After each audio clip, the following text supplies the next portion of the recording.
Ito yung microwave na binili ko sa junk shop. Kung makikita po sa loob, ito, medyo may kilabang na sa harap, pero sa taas, okay pa naman, no?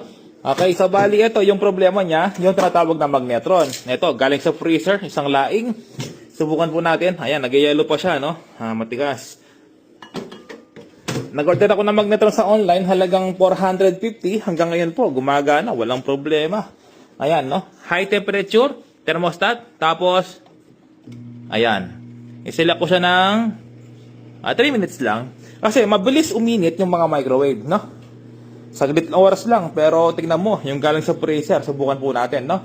Ayan, ito po yung aking solar setup. Ayan, no? Ito po, no, mga ka-repairman.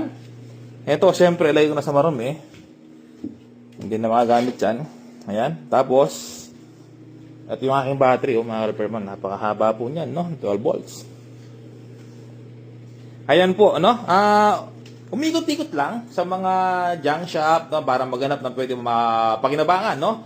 Lahat ng microwave na ganito, no, na mga ang tawag po diyan, analog, na DP heat. Ayan, lahat po binibili ko po 'yan sa junk shop. Ayan, tapos kadalasan ang problema magnetron, no? Pwede pa naman. Ay sa bumiling bago, di ba? Ayan, no. Ito po 3 months na ginagamit ko, hanggang ngayon okay pa rin, no?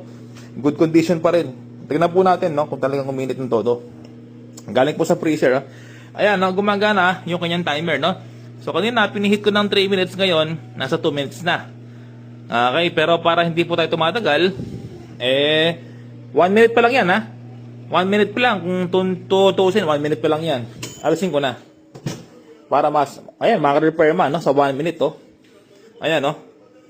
Ibig sabihin, na yung yellow, natunaw na, oh. Ayan, napakahinit na lagayan, no? Okay na.